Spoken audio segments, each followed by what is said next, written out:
welcome to the Sunday. Thank you guys so much for coming out. Quick show of hands, how many people were here yesterday? How many people have been to an Everything Electric show in the past? Which is your first? Okay, that's pretty good. So what's amazing is seeing the progress when we do these shows year over year. Over here we were just talking about how GM had one car last year, now they have all of the cars. We have, planes, and we have big electric stuff over there, the big industrial, commercial vehicles. And that is a segment that we want to talk about today in this particularly interesting talk with wonderful industry experts. So, the whole point of this is, if we're going to electrify everything, how difficult is it to electrify things like mining and logging, the big, heavy, rough and tumble stuff? And I'm joined by an amazing panel. Chace, this one's for you. You have a unique vision with Edison Motors and combining diesel generators and batteries, electric drivetrains. Talk us through your particular use case. You mentioned truck driver and how that came to be, and talk us through why it makes the most sense. Yeah, I honestly think diesel electric makes the most sense, especially now as a transition until battery technology gets a little bit better, a little bit more dense. Diesel electric is the way to go. When you're packing heavyweight, logging truck, you're going uphill empty, downhill loaded, or when you're doing that heavy vocational thing, rig moving, you're moving a ton of weight. Electric is amazing for the power and the torque. The only issue is the range. Well, you put a generator under the hood, it runs like a freight train. Freight trains have been electric since the 1930s. You look at the old Laterno log loaders, they've been electric all the way since the 60s. The cat haul trucks at the mine all run diesel electric because it's efficient, more powerful.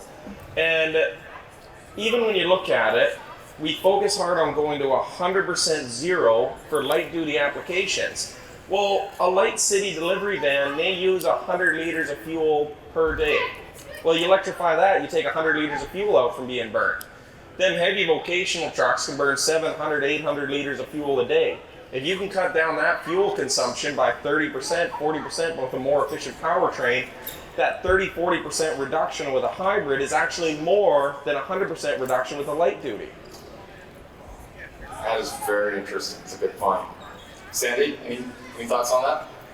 Well, we've watched quite a bit of activity, if you like, in the heavy truck world.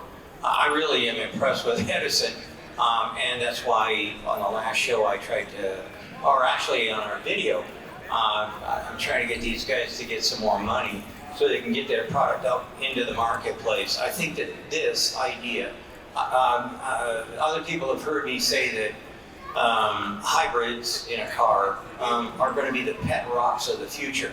Nobody's going to want one because they don't really make that much sense. You've got two different kinds of power packs and on and on. However, when you start looking at actually even chips and whatnot, then having a hybrid system is the only way really you can go. And currently, the only thing that really can make that happen, again off the shelf, would be with a diesel engine. Now, am I a diesel fan? No, and especially not when you get into mines and whatnot. I really don't want to see anything. So Valet is one of our customers. They own the nickel mines in Sudbury, and they own a lot of stuff in Brazil. And we've been trying to figure out how to get their big, and I mean big, hauling. I mean, they're huge. I don't even notice the truck. Basically, the bucket, if you like, would be easily as big as maybe from that wall to these pillars, and just about as wide. And that's an enormous amount of power that you need and what batteries have we got that can make that happen? Well, the only way to make it happen is with diesel electric. I know we talked about building electric vehicles being more efficient. We want to modularize platforms. We want to make one platform that can make a couple different car variants. That way you can optimize. Is that possible for commercial vehicles? I'm looking at some of the use cases are so wildly different. What kind of optimizations as an engineer do you see for the larger machines? There's really no, in fact, it even makes more sense. When you start looking at some of the bigger truck manufacturers, they usually use the same guys for making frames and whatnot. buying a frame off of a tier 1 makes a whole lot of sense from a cost efficiency standpoint. They can make them for like 5 different truck companies with some minor modifications here, and away you go. So I believe that that the trucking industry needs to do something. I'll give you a good example. How many people went upstairs and saw the Volkswagen bus? How many people? Did you notice what was sitting right next to it? It was a Ford Transit van. You know they're built on the same platform. That's the MEB platform. Volkswagen, they designed the MEB platform. Ford bought it. They both have them made, and then they stick something entirely different. Obviously, the VW does not look anything like what the Ford top hat does. So there's a good example of how even with giant companies, you can share platforms and things like that. So there's no difference for this. I made a video about farming a couple months ago, and I was blown away. The #1 comment by far was about the right to repair, which is important for all of us. I think it's an important thing as consumers in general. But if you're a farmer, if your livelihood is razor thin margins, it's just so important. Chace, how important is that going to be? We're early in this stage for electrifying some of this bigger stuff. How big a role is right to repair? I think honestly, right to repair is a huge issue going forward to make sure these trucks stay on the road as long as possible. If you look at the environment, well, we're going electrification. One of the reasons is for environmental reasons. Well, what environmental benefit are you getting if the truck can't be fixed? You got to throw it out in 4 or 5 years and buy a new one. It used to be you could buy a logging truck, keep that logging truck on the road for 20, 30 years, and now I'm seeing a trend I don't like where we're going electric, but people aren't allowed to work on their electric. A lot of the people here have either built their own electric vehicle as a hobbyist or worked on something, and they know that electric is simple. I think electric is way simpler than an 18-speed transmission. You ever looked inside one of those things?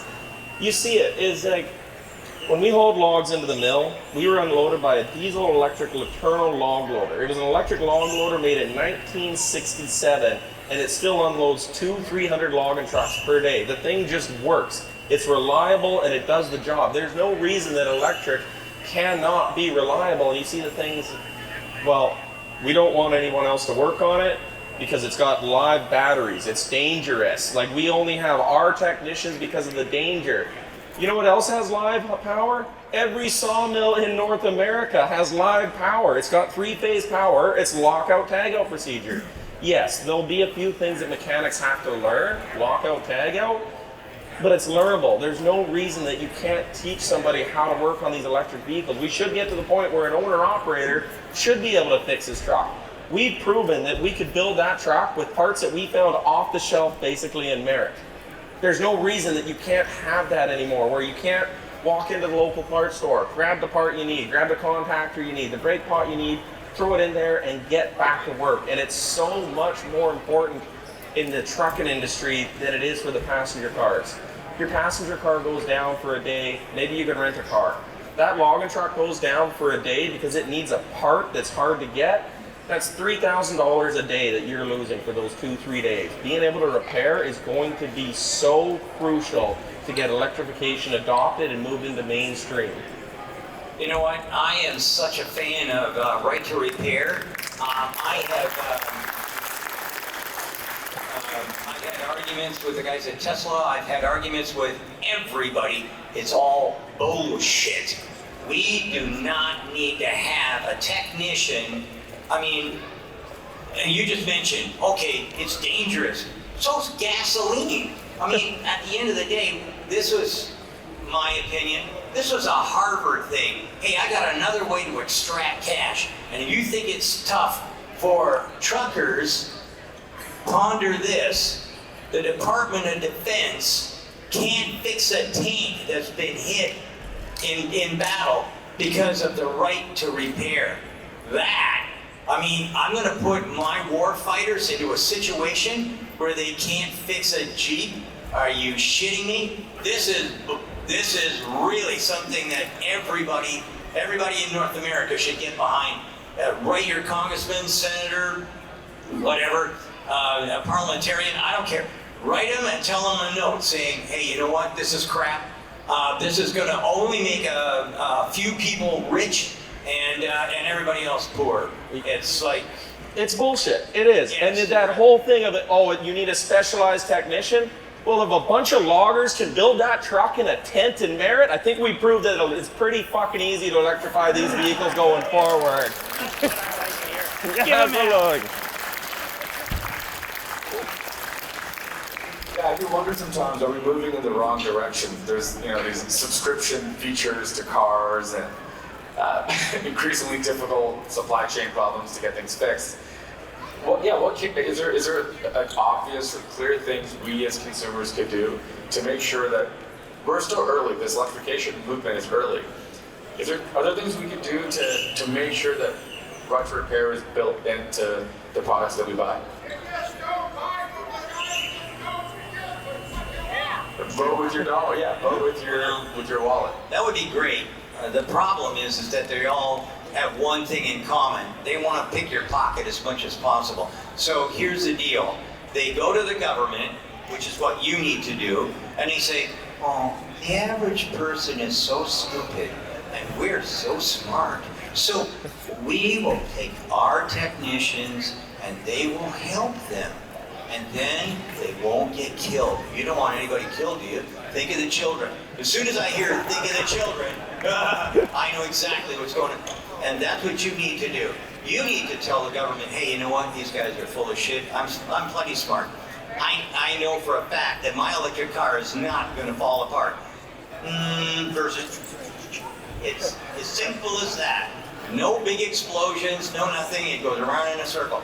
I need to fix my headlight. I think I can handle it. You need to be active. That's what's wrong with the whole of North America. We're not active anymore. We've gotten lazy. Phone your parliamentarian and yeah. I gotta calm down. Yeah, you want to talk a little bit about Aptera or some of these cool initiatives to make it easier to actually find parts and fix stuff. I don't want to turn it into a mic hawk, but I know quite a bit about what's going on with Aptera, and so Steve and Chris hired Munro and Associates, and I've actually put money into that company, which gives me the right to talk a little bit about what I thought was the right thing to do, and right to repair with the two guys that own the place. They're on board. I truly believe that that'll be an advantage as well. But at the end of the day, what are you going to repair? Virtually nothing. Maybe if your headlight goes bad or something. But at the end of the day, this thing is so simple and will basically run forever. So I'm pretty sure that you won't need to repair much, but if you want to, you can. And I believe that, like you just heard from Michael here, that is a selling feature that's going to make a huge difference out there. I got one comment on what we're doing for that. A little bit different than Aptera because we're not sophisticated enough to have QR codes. I think Eric's kind of trying to figure that out. But I got an old 71 Pacific, and Pacific still called me up and said, hey, we got the owner's manual. They send over that and they get your whole build sheet. It's got every single part that's in that truck on one sheet, and it's cross-referenced with the supplier number and their part number. So if you can't get the part from them, they give you the part number, where to go to find somewhere else. So do the same thing. We're doing the same thing. Every single part. We have the whole build list. You get the part number. Here's our part number. Here's the Ottoman part number. If you got to go to another dealership to find that part, here you go. Here's the parts you need. Yeah. What a novel concept. Next question. I'm really glad to see that we're addressing right to repair outside light duty automotive, because Magus and Moss has been with us for decades now, but we're not seeing anything yet other than individual OEMs. Chace, what you're doing with Aptera is fantastic. And you stole my thunder a little bit. I think if they're at least required to provide a manifest or exploded diagrams, then we can figure out what we need to do from there. A couple ideas I just wanted to float and maybe ask a couple of you where we are with these. We've been talking about putting batteries in the truck, right, in the tractor, as opposed to maybe on some longer setups, putting it in the chassis of whatever is hauling, the trailer or the van, if you will. Do we know how far along we've come with that, and electrifying that? putting regen into that, maybe even some drive control into that, across all those different silos, whether it's logging or long haul or whatever, to open up the range, which is missing. And also a couple of pie in the sky things, aviation and marine. Marine, for example, has anybody looked at deploying islands along these shipping routes where they're harvesting, whether it's tidal power, solar power, whatever, and having tow vehicles where as you approach, they can just come along like a tug, get in front of you, pull you along, give you a super fast DC charge, untether, go dock at the next island, and you basically have a chain gang that's pulling power and refueling you, if you will, along the way. Doing that in the air, tough, right? We see the military do it, but I think on the water that might be something, an extension of what we're already doing today with like DC ferries and some of the other things. I know it's a lot, but other than that. I spend my time doing systems thinking. So I think how a set of components work together, what are all the components that work together. So yesterday I was in the maritime shipping panel, I was saying sails don't work because they don't work with container shipping cranes, right? You got to keep thinking of how the entire system works together. Trailers are like rail cars. They're really simple mechanical things with as limited complexity and cost as possible that are towed by something. And the tractor gets a different trailer many times for a lot of use cases. Somebody owning their own tractor and trailer and only using their own trailer doesn't work out very often. And so as we go through the transition, maybe in the end state, we start getting to a cusp point where it makes sense to put batteries on the trailers. But right now, you end up with a trailer that's not attached to a tractor that can actually take advantage of that. And so, at least in this current stage, I'm not seeing it. However, I've been proven wrong about many other things, so perhaps somebody else has seen something. There actually is some really cool things coming out with electrification of trailers. We went and visited one trailer manufacturer that put electric axles on the trailer and it shared power to the truck. But you look at things like a logging thing where you're steep, one of the problems is gradability, climbing. Hold back, you can regen on your trailer, so it's not just your drive axles trying to hold you down that hill and hold the weight back, and then it starts getting swirly. Your trailer can act as a push-pull, you're in the mud. So now they're finding that they can get it. We did that with the power and the torque and the holdback. You can get into timber that was previously uneconomically accessible. Places where they were heli logging because the grades were too steep, you can run flat with trailer assist and get into things that was never possible before with the diesel setup. But what does it mean? I throw one extra power axle and run 2 power cords back to a trailer? Like, there is some cool possibilities.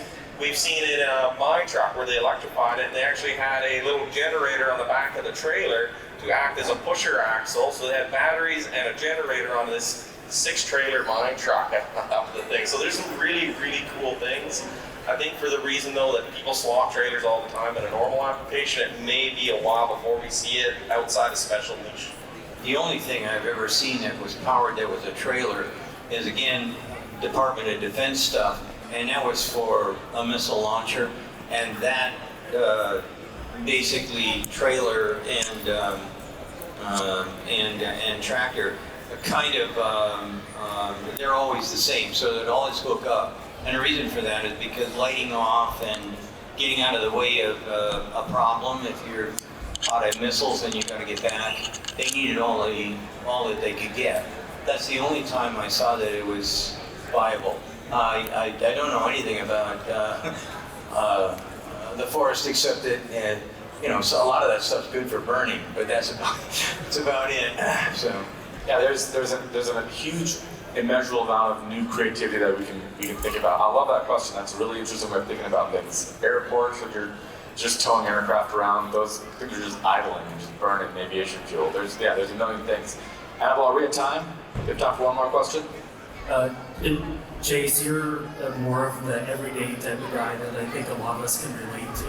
Can you speak to some of the challenges you faced being an innovator in the industry and how you moved past that and how you plan to move forward?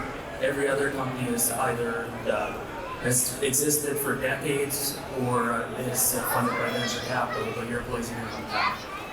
Yeah, I guess the best way to put it is like, we didn't do this because it's easy. We did this because we didn't realize how hard it was going to be, and we're committed now. I don't know how else to put that.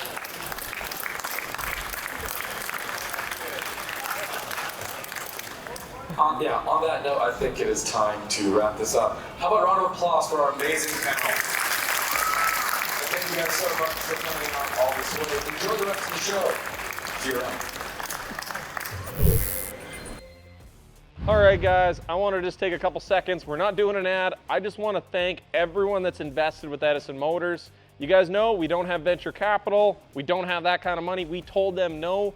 We are invested and owned by the fans like you who are watching this video. You guys supported us all the way when it was just an idea, through building Carl to building Topsy, and now as we go back into our next production run, taking this next step. So all of you that supported us, invested with us, thank you so much. We appreciate it more than you know.